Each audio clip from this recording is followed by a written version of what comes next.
Hello, welcome back to my channel. Today's video is in defense of Cinderella because Cinderella is one of my favorite Disney movies of all time, and I constantly watch different variations of Cinderella movies because I like the idea of being lifted out of a horrible situation and happiness just comes afterwards. What can I say? I'm optimistic. Whenever I see comments of people saying how Cinderella was just helpless and she just enjoyed working and she was so sad and blah blah blah, and they're just trying to hate on my girl Cinderella, I tell them, did you really watch the movie? So I went back, I watched the movie again, and there are some observations that I noticed. When we first get introduced to Cinderella at the beginning of the movie, when she wakes up, we realize that Cinderella is good with animals and animals love her. She loves to sleep and she loves to dream. And you know another thing that she says? She says that the clock, which signals for her to wake up and begin her day working, is a killjoy. She's actually upset that she has to wake up in the morning and clean from morning all the way till night and do it all over again, day in and day out. Cinderella has never enjoyed working for fun. She has never enjoyed a life of servitude.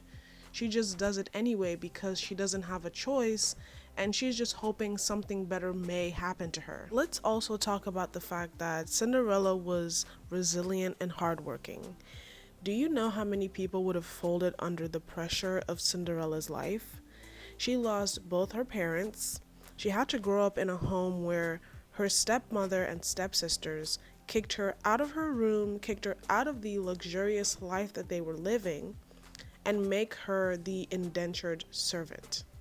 She got no love, no connection, nobody spoke to her, nobody asked her, hey, how are you doing today?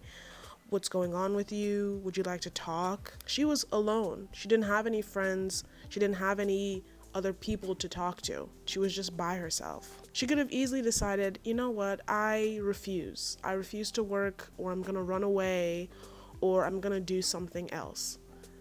She could have even decided to unalive herself, but she decided that she would continue, that this was her home and she was not gonna let it just go to waste just because her parents were not around anymore. She wanted to preserve her home and her future dreams, even though we don't really know what kind of dream she wanted in terms of a tangible thing. She more or less wanted to be happy and free, but happy and free are too abstract for her to even put a finger on, which tells me that she didn't even know what was possibly out there in the world. The next thing I want to talk about is the ball, which is most people's bone of contention with Cinderella, and it's what they usually argue to say that Cinderella was just helpless and was after a man. Let's think about this critically. Imagine you live in a town or a city, and you hear that there's going to be this huge party and every single person is invited. And you qualify, you're part of the people that can be invited, you can attend the party. And then your evil family tells you, oh, you can't go. And it's not like it's getting in the way of whatever they're doing. Don't forget that Cinderella asked them, oh, hey, can I also have a dress? And they said no. If you can make your own dress, fine. So she did. And they still said, no, you're not invited. So at that point, yeah, I understand her frustration and I understand why she wanted to go. If I was always working, if I was always going to school, if I always had things to do, and there was this huge party where I could relax and have fun and dance, meet other people, talk, see what's out there outside of my own home, yeah, I would want to go. And in relation to the ball, one thing about Cinderella's character and a lot of attributes that are usually given to old Disney princesses is that they are very passive, not very active in their story, they just kind of wait for things to happen. Specifically for Cinderella, she was not passive at all. She went out of her way to gather materials to make her own dress. Just because she got kindness from a fairy godmother doesn't change the fact that she tried her best to go based on her own work ethic. I also want to talk about wealth and why a lot of the Disney princesses, including Cinderella, are usually princesses or they become princesses when they marry a prince. You have to understand the time period. And I feel like in almost every one of my videos, I'm always talking about the time period, or you have to really see what the women were working with. Because it's true. If you were a woman in the 13th, 14th, 15th, 16th, 17th, 18th century, even the early 20th century, you don't have a lot of options if you don't come from a family of money. Because if you don't have money, you're not allowed to dream and go out and have adventures and do things and fall in love. Poor women of the past had to marry whoever they were sold to by their family. So a lot of the times they have to marry a prince and have a castle, because if not, the story would be very bleak. They would probably either have to work forever and just kind of wither away working in the kitchen and on the farm, or they would be married off to a creepy old man or a man that was abusive. And that's just not a very good fairy tale ending. Next thing I want to talk about is the unfortunate misconception that Cinderella doesn't have a personality and she's just a blank canvas. Again, you have to watch the movie again because maybe you've forgotten how it went. Cinderella is surprisingly witty and funny, and she's sarcastic, especially when it comes to Lucifer the cat. And why do you expect someone who has lived basically in solitude and working alone to be a chatterbox or to have some kind of great personality? Who is she supposed to have a personality with? Is it supposed to be the prince who she meets briefly? Of course she's going to be shy and not be so out there with her personality.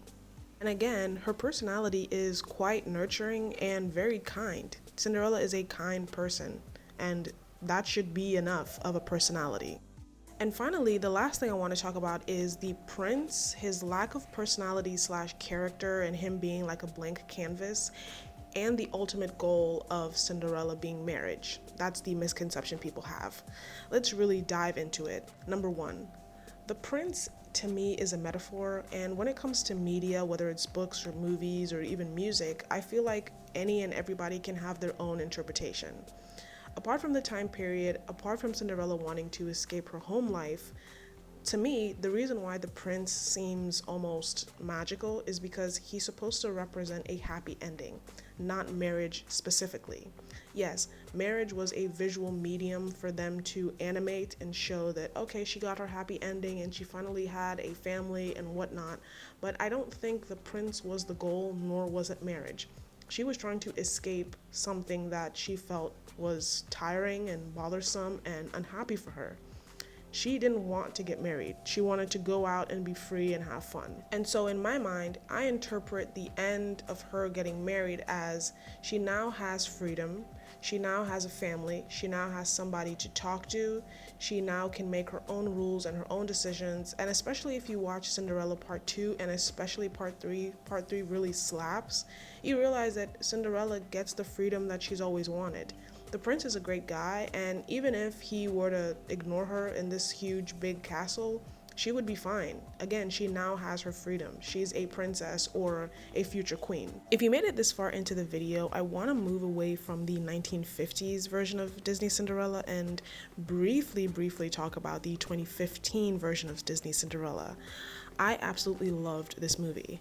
I have never seen something so beautiful in my life. Maybe that's an exaggeration, but this was a visual treat, a visual masterpiece. Lily James really embodied what it meant to be Cinderella, her kindness, her heart, and the chemistry that she had with the prince, and the prince finally had a bit more of a personality that people wanted. But I loved everything. The costumes, the dress, oh my god, I still have dreams about that dress and her shoes and the entire transformation. That live action movie showed that there can be magic, there can be a lot of heart and passion, and you don't need too much CGI, or you just need the right amount of CGI to get that magic going. I feel like ever since that movie came out, Disney has been on a downward spiral when it comes to their live actions. It has lost the color. Every new movie, especially with Disney, but even on Netflix, like the Winx, the Saga, they all look dreary. There's no color. Why is everybody afraid of color? Especially after 2020, you would think everybody would want things bright and animated. Anyway, I just wanted to really talk about how amazing the 2015 Cinderella is. If you haven't watched it, please do. You're really missing out. It's as magical as you can imagine. And again, go and watch the 1950 Cinderella and watch her with a different perspective and you'll realize that Cinderella has always been a boss. And with that being said, this does bring me to the end of my video. Let me know your thoughts down below in the comment section. Like this video if you enjoyed it.